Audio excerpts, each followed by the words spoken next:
आप सभी का इस YouTube channels the education points में स्वागत है दोस्तों।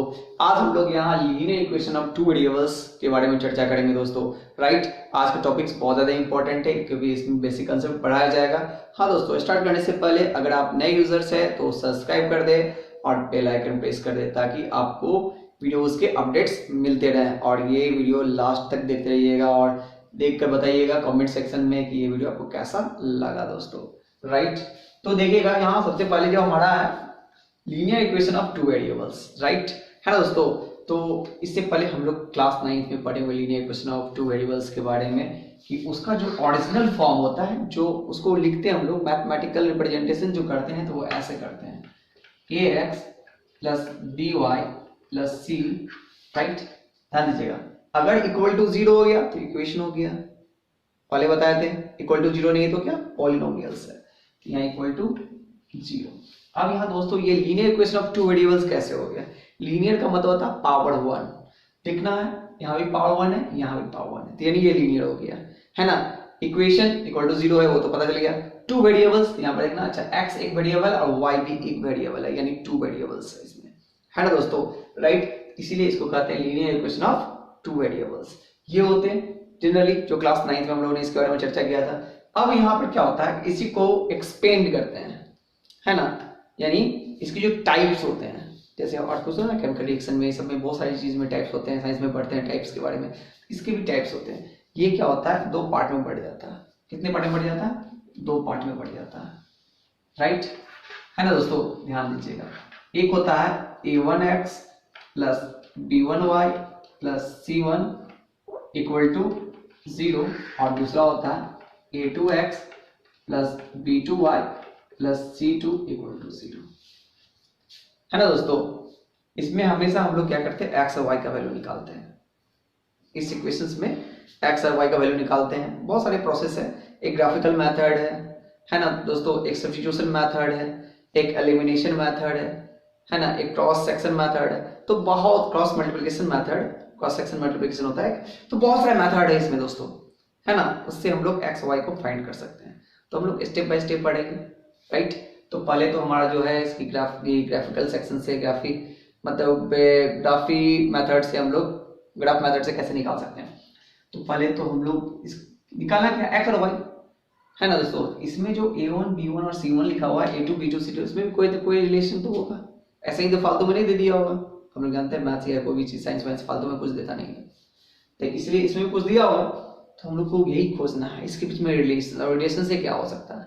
राइट दोस्तों, तो चलिए आज हम लोग जानेंगे रिलेशंस के बारे में। तो पहला, अगर इसको हम लोग रेशियो में जनरली करते हैं, हाँ जी दोस्तों, तो पहला नहीं, पहले रेशियो में कर लेते हैं। a1 upon a2, b1 upon b2 और c1 अपॉन c2, ये है। और ये तीन को फॉर्म हुआ रेशियो में, a1 upon a2, b1 upon b2 और c1 अपॉन c2। हमको देखना है कि इस तीनों जो रेशियो है इसमें क्या रिलेशन हो सकता है। तो फर्स्ट कंडीशंस देखते हैं दोस्तों।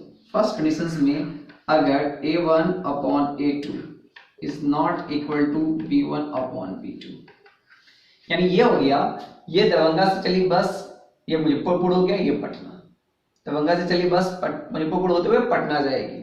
राइट, मगर क्या हुआ, बस जब चली तो रास्ता में ही एक्सीडेंट हो गया, तो क्या वो पटना पहुंच पाएगी, नहीं पहुंच पाएगी, इसलिए इसको यहीं पे छोड़ देंगे। राइट, सेकेंड कंडीशन,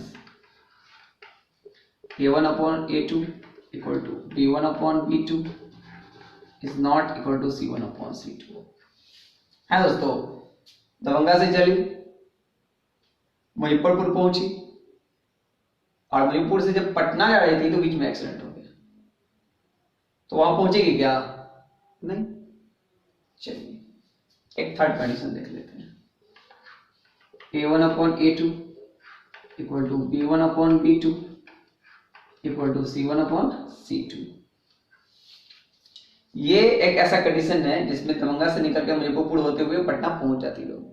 जितने आदमी जो बैठते हैं बस में, वो जहां के लिए बैठते हैं वो जानते ही रहते हैं कि हम वहां पहुंच जाएंगे, वो तो भगवान कभी कभी कुछ गड़बड़ कर देता है। राइट, तो अब देखिए ये 3 कंडीशंस बने, इस 3 कंडीशंस से क्या क्या इफेक्ट पड़ सकता है, सो देख लीजिए। पहला, जैसे ही ये दोनों का रेशियो इक्वल नहीं होगा, है ना, तो जब भी हम लोग इस दोनों को ग्राफ पर रिप्रेजेंट करेंगे, किस पे, ग्राफ पर रिप्रेजेंट करेंगे दोस्तों, तो हमेशा ऐसा ग्राफ बनेगा। कैसा बनेगा, ऐसा, क्रॉस कैसा बनेगा, राइट। सेकंड कंडीशंस में जब पटना नहीं पहुंच पाया, है ना दोस्तों, तो उस कंडीशन में इसको ग्राफ पे रिप्रेजेंट करेंगे तो ऐसा बनेगा ग्राफ दोस्तों, है ना, ठीक। और जब ये तीनों पहुंच गया, है ना, ठीक, तो क्या होगा, ये ऐसा बनेगा, एक के ऊपर ही दूसरा रेखा रहेगा, लाइन रहेगा, एक के ऊपर ही दूसरा लाइन रहेगा, राइट दोस्तों। और कहा जाता है क्या कि ये दोनों लाइन जितने बार एक दूसरे को स्ट्राइक करेगा, इंटरसेक्ट करेगा, है ना, उतना सॉल्यूशन होगा। उस जो इक्वेशन है, हम लोग एक्स और वाई का सॉल्यूशन निकालने के लिए, वैल्यू निकालने के लिए करते हैं ना, तो जितने बार स्ट्राइक करेगा उतना सॉल्यूशन होगा। ये मैक्सिमम कितने बार स्ट्राइक कर सकता है, कितने बार इंटरसेक्ट कर सकता है, ओनली 1 टाइम्स, है ना। तो इसका मतलब इसका सॉल्यूशन क्या होगा, एक ही सॉल्यूशन होगा, राइट। Second, only 1 solution. मैंने बताया कि इंटरसेक्ट करेगा तब सॉल्यूशन है, या इंटरसेक्ट कर सकता है क्या, कभी नहीं कर सकता, राइट। जब करेगा ही नहीं तो क्या कहलाएगा, नो सॉल्यूशन, नो सॉल्यूशंस। और यहां थर्ड में एक ही लाइन पे दूसरा लाइन चढ़ गया, यानी तो एवरी पॉइंट पर इंटरसेक्ट कर रहा है, एवरी पॉइंट पे स्ट्राइक कर रहा है, एक दूसरे को टच कर रहा है, राइट। इसका मतलब अनलिमिटेड सॉल्यूशन, यानी इसको मेनी सॉल्यूशन कह सकते हैं,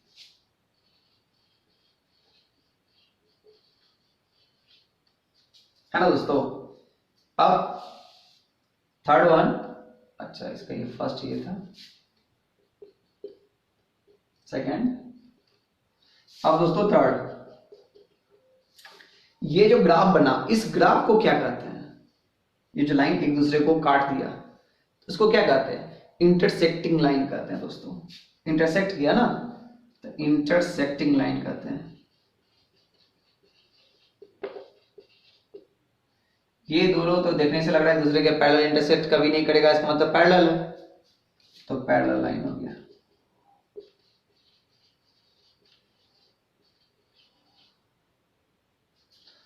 और ये दोस्तों एक ही लाइन के ऊपर दूसरा लाइन चढ़ गया, तो उसको कहते हैं कोइंसाइड। क्या कहते हैं, कोइंसाइड, राइट दोस्तों, ठीक। 4,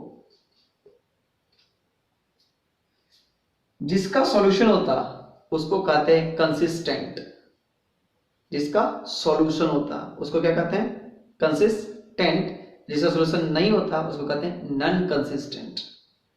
तो इसका तो सॉल्यूशन है, एक सॉल्यूशन है, सॉल्यूशन तो है, एक भी हो मगर है तो इसको क्या कहेंगे, कंसिस्टेंट। इसमें सॉल्यूशन है क्या, ना सॉल्यूशन तो है ही नहीं, इसको क्या कहेंगे, नॉन कंसिस्टेंट।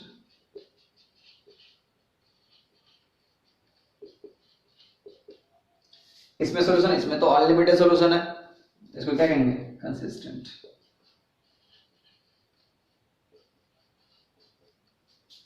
ध्यान दीजिएगा दोस्तों, इस प्रकार से इस चीज से रिलेटेड क्वेश्चंस पूछता है एग्जाम में भी, और अब क्वेश्चन लोग एक्सरसाइज बनाएंगे तो उसमें भी ये पूछता है दोस्तों, राइट।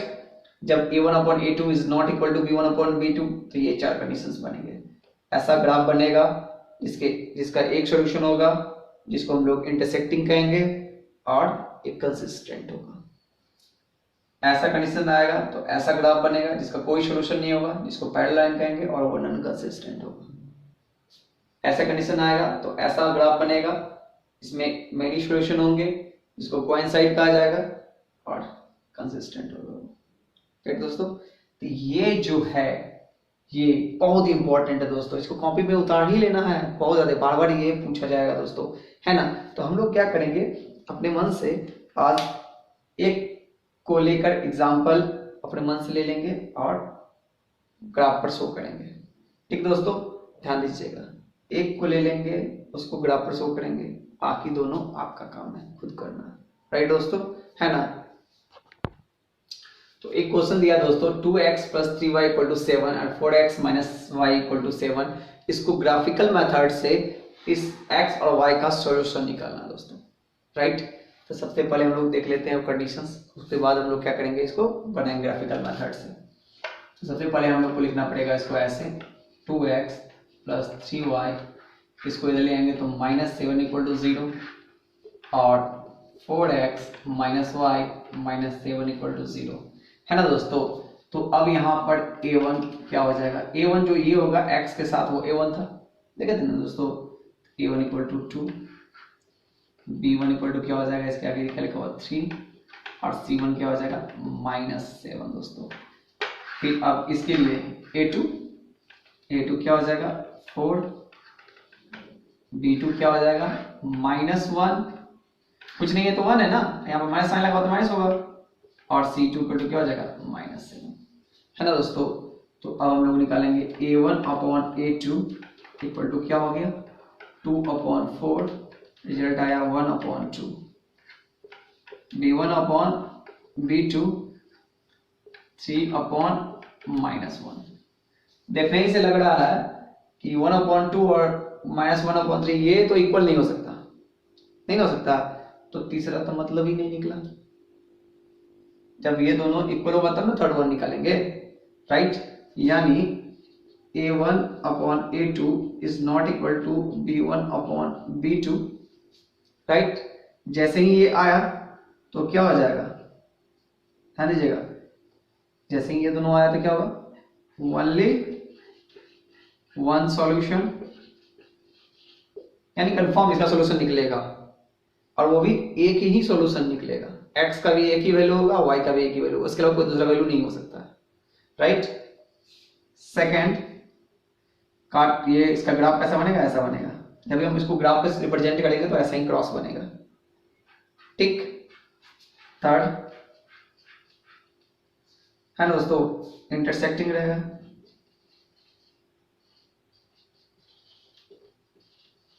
यही ना होता है। अब फोर्थ क्या हो जाएगा, ध्यान देखिएगा दोस्तों, फोर्थ क्या हो जाएगा कंसिस्टेंट, क्या कि जिसका सॉल्यूशन निकल दो कंसिस्टेंट होता है। ये चार कंडीशंस हो गया, है ना दोस्तों। ठीक, तो अब क्या करते हैं, पहले हम लोग देख लेते हैं कि इसको कैसे ग्राफ बनाना, उसके बाद फिर से इसको मिटाना पड़ेगा और यहाँ पे ग्राफ बनाएंगे दोस्तों। तो यहाँ देखिए, सबसे पहले क्या करेंगे, यहाँ पे एक बॉक्स बनाएंगे, बॉक्स जब बनाएंगे तो इसमें 3 कॉलम्स बनाएंगे, ये हो गया x के लिए, ये हो गया y के लिए। ठीक, क्या कि किताब सब में 2 ही लेके कर देता है, किताब है ना, बुक है, तो कभी गलत नहीं कर सकता, हम लोग से तो गलती हो सकती है। राइट है दोस्तों, इसलिए हम लोग क्या करेंगे, 3 कॉलम्स लेके बनाएंगे। ठीक, ताकि क्या कि 2 पॉइंट्स को जब भी मिलाएंगे तो हमेशा स्ट्रेट लाइन ही बनता है, मगर 3 पॉइंट्स स्ट्रेट लाइन तभी बन सकता है जब वो तीनों पॉइंट्स कॉलिनियर हो, यानी एक ही लाइन पर हो। अगर ये तीनों पॉइंट्स, अगर ये लाइन बनेगा, स्ट्रेट लाइन बनेगा, तो यानी ये तीनों पॉइंट्स एक ही लाइन पे आएगा, ये जो बनेगा, राइट, कोऑर्डिनेट जो बनेगा, तो पता चलेगा सही है। अगर नहीं आया तो मतलब गलत बन रहा है, तो हम लोग ये भी पता चल जाएगा कि गलत बन रहा है या सही बन रहा है ना दोस्तों। ठीक, तो हम लोग क्या करेंगे, 3 लेंगे, ध्यान दीजिएगा, कहा जाता है 3 पॉइंट्स स्ट्रेट में होगा कब, जब तीनों कॉलिनियर हो। अगर 3 पॉइंट्स आ रहा है इस लाइन पे, इसका मतलब जितना निकालेंगे सब पॉइंट्स लाइन पे आएगा, सही हो जाएगा, क्योंकि 2 पॉइंट्स के लिए हम लोग नहीं कर सकते ऐसा। चलिए आगे देखते हैं, तो पहले हम लोग निकालेंगे कैसे। तो पाला के लिए, ये पाला के लिए है ना, पाला किसके लिए, 2x + 3y = 7 के लिए दोस्तों। ये बॉक्स, दोनों के लिए अलग अलग बॉक्स निकालना पड़ेगा। आप क्या करते हैं, इसको लिख सकते हैं 2x = 7 - 3y, तो x = 7 - 3y/2 लिख सकते हैं क्या, बिल्कुल लिख सकते हैं। राइट, तो अब लिख सकते हैं, तो अब क्या करेंगे, y का वैल्यू अपने मन से लेंगे ताकि x का वैल्यू निकाल सकें। तो y का वैल्यू वैसा ही लेंगे ताकि इसको कैलकुलेट करने के बाद होल नंबर आ जाए, क्योंकि ऐसे अगर फ्रैक्शन में आ गया ना तो थोड़ा परेशानी होती है, तो कोशिश करते हैं कि फ्रैक्शन में ना आए, राइट। अगर यहाँ पे ध्यान दीजिए दोस्तों, y का वैल्यू -1 ले लिए, लेट y इक्वल टू -1, तो x इक्वल टू क्या हो जाएगा 7 - 3 इंटू -1/2, यानी 7 + 3/2 यानी 10/2 यानी 5। अगर y का वैल्यू -1 लिए तो x का वैल्यू क्या आ गया 5, राइट दोस्तों। फिर again let y equal to 1 ले लिए, तो x इक्वल टू 7 - 3 इंटू 1/2, 7 - 3/2 4/2 2। जब y1 लिए तो ये आ गया 2। जैसे ही दो फाइंड करते हैं दोस्तों, जैसे ही दो कॉलम्स फाइंड करते हैं दोस्तों, तो हम लोग चीटिंग मेथड यूज कर लेते हैं। चीटिंग मेथड कैसे, सो देख लीजिए कि दोनों के बीच का डिफरेंस कितना है, 3 का डिफरेंस है 5 और 2 के बीच में, तो बढ़ रहा है घट रहा है, तो घट रहा है तो 2 और घटा देंगे, 3 और घटा देंगे, 3 घट रहा है ना, 3 और घटा देंगे तो कितना आ जाएगा -1। इसमें -1 1 यानी 2 बढ़ रहा, 2 प्लस हो रहा, तो इसमें और 2 प्लस कर देंगे, कितना हो गया 3। गारंटी कीजिएगा तो वही निकलेगा, गारंटी है। अब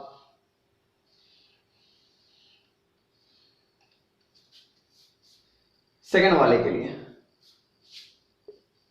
4x माइनस, सॉरी यहाँ पे वो लिखना है 1 2 3 xy, ये किसके लिए है 4x minus y equal to 7, 4x equal to 7 plus y, x equal to 7 plus y upon 4, right. फिर y का वैल्यू लेंगे जो 4 से डिविजिबल हो जाए, y का वैल्यू लेने के बाद क्या होगा, दोनों को ऐड करने के बाद 4 से डिविजिबल हो जाए, है ना। तो क्या करेंगे, लेट y इक्वल टू 1 या 5 लिए 1 ही ले लेते हैं, तो क्या हो जाएगा x इक्वल टू 7 प्लस 1/4 8/4, क्या आ गया 2। y इक्वल टू 1 लिए तो x क्या आ गया 2, है ना दोस्तों, ठीक, ध्यान दीजिएगा। फिर लेट y इक्वल टू क्या ले लें 5 ले लेते हैं, तो x इक्वल टू 7 प्लस 5/4 12/4, क्या आ गया 3। जब y लिया 5 तो x का वैल्यू क्या आ गया 3, राइट। फिर चीटिंग कर लेते हैं, 2 से 1 बढ़ा, फिर 1 से 3 से 1 बढ़ेगा क्या होगा 4, ये कितना बढ़ा 4 बढ़ा, तो 5 5 का 4 बढ़ेगा तो कितना होगा 9, तो ये दोनों आ गया। तो अब कोऑर्डिनेट हो गया 5 -1 का कोऑर्डिनेट, 2 1 का कोऑर्डिनेट, -1 3 का कोऑर्डिनेट, उसी प्रकार 2 1 का कोऑर्डिनेट, 3 5 का कोऑर्डिनेट, 4 9 का कोऑर्डिनेट। कोऑर्डिनेट होता है, और कोऑर्डिनेट क्लास 9th में ही आप लोगों ने सीखा होगा कि उसको पॉइंट को कैसे रिप्रेजेंट करते हैं दोस्तों, राइट, ठीक। तो अब हम लोगों को क्या करना पड़ेगा, इसको मिटाना पड़ेगा और तब ग्राफ बनेगा। तो इसको उतार लीजिए दोस्तों, हमको अब इससे मतलब है, सिर्फ इस दोनों पॉइंट से मतलब है दोस्तों, राइट। किससे मतलब है, सिर्फ इस दोनों पॉइंट से मतलब है। अब इस दोनों पॉइंट से कोऑर्डिनेट निकाल के रिप्रेजेंट करना है, और देखना है x और y का वैल्यू क्या आता है दोस्तों, राइट। अब दोस्तों अब लोग क्या करना है कि इस ग्राफ पर इस दोनों को रिप्रेजेंट करना है। तो सबसे पहले क्या करते हैं दोस्तों, अगर आप ग्राफ पर शो करने नहीं आता है या इससे पहले 9th में आपने अच्छा से नहीं पढ़ा होगा तो देख लीजिए पहले। सबसे पहले क्या करते हैं, इसको पॉइंट्स a मान लेंगे, इसको b, इसको c, है ना दोस्तों, इसको d, इसको e और इसको f, राइट, ध्यान दीजिएगा। तो कोऑर्डिनेट्स निकाल लेते हैं। ए का कोऑर्डिनेट्स क्या हो जाएगा 5 -1, 5 -1, पहले x लेते हैं फिर y, देखिएगा दोस्तों ऑलवेज पहले x फिर y। x वाले को कहा जाता है एब्सिसा और y वाले को कहा जाता है ऑर्डिनेट, राइट। ये हो गया b, क्या हो गया 2 1, और c क्या हो गया -1 3। उसी प्रकार ये d क्या हो गया 2 1, e क्या हो गया 3 5, और f क्या हो गया 49 है ना दोस्तों। अब उस पॉइंट्स को क्या करना, इस ग्राफ पर रिप्रेजेंट करना, राइट। देखना है कि ए पॉइंट लेते हैं 5 माइनस 1, तो x का 5 और y का -1 इधर आ गया, यहां स्ट्राइक किया, राइट। फिर कह रहा है कि b का 2 और 1, x का 2 और y का 1, राइट दोस्तों। फिर कह रहा x का -1 और y का 3, x का -1 और y का 3, राइट। ध्यान दीजिएगा दोस्तों, तो कैसे होगा, ऐसे खींच दीजिएगा, राइट। और इस लाइन के ऊपर जो लाइन है क्या है, 2x + 3y = 7, ये इक्वेशन लिख देना है दोस्तों, तब स्ट्रेट लाइन कर देना है, राइट। उसके बाद अब यहां चलते हैं, 3 का 2 1 तो यहीं पे होगा, 3 5, x का 3 और y का 5 यहां होगा, 4 9, x का 4 है दोस्तों, x का 4 और y का 9। तो अब क्या करना है, इसको ग्राफ सीधे खींचना है, ध्यान देना है, स्केल से खींचेगा तो इजीली खींचा जाएगा, है दोस्तों। स्केल से खींचेगा तो क्या होगा, इजीली खींचा जाएगा। तो अब क्या करना, इस लाइन पर है ना, ये लिखना 4x - y = 7, 4x - y = 7। ये दोनों बन गया ग्राफ, क्रॉस बना ना, है ना दोस्तों। ये दोनों जिस पॉइंट पे स्ट्राइक किया है वही x और y का वैल्यू होगा दोस्तों। तो ये यहां पे स्ट्राइक किया, इसका वैल्यू लिख लीजिए, x का यहाँ पे 2 है और y का 1 है, x का क्या आ गया 2 और y का 1 है ना दोस्तों। अब ये सही है या गलत, हम लोग क्या करेंगे, इस पे पुट करके देख लेते हैं। LHS = RHS होना चाहिए, LHS = RHS होना चाहिए। तो यहाँ पर दिखा हुआ है 2x + 3y = 7 दोस्तों। तो 2 × x का वैल्यू क्या डालेंगे 2, 3 y का वैल्यू क्या डालेंगे 1 = 7, 2 2 4 + 3 = 7, 7 = 7 हो गया। एक तो वेरीफाइड हो गया, चलिए दूसरा भी चेक कर लेते हैं। 4x - y = 7, 4 × x के लिए क्या डालेंगे 2, y के लिए क्या डालेंगे 1, 7, 4 2 8 - 1 = 7, 7 = 7। दूसरा भी वेरीफाइड हो गया, राइट। इसका मतलब ये सही है, x का वैल्यू 2 और y का वैल्यू 1 होगा। इसका ओनली वन सॉल्यूशन है, इसके अलावा कोई दूसरा सॉल्यूशन नहीं हो सकता दोस्तों। तो इस प्रकार के questions board examination, CBSE board हो चाहे बिहार बोर्ड है, दोनों में पूछा जाता है और ये ज्यादा मार्क्स का होता है, हाई मार्क्स का होता है दोस्तों, राइट। बिहार बोर्ड में तो 5 मार्क्स तक का होता है और CBSE में 3 या 4 मार्क्स का होता है दोस्तों, राइट। ध्यान दीजिएगा, तो ये बहुत ज्यादा इंपॉर्टेंट क्वेश्चन है। तो उम्मीद करते हैं कि ऐसा ही एक एग्जाम्पल लेके आप अपने सेल्फ बनाएंगे, राइट। ठीक, आज के लिए इतना ही।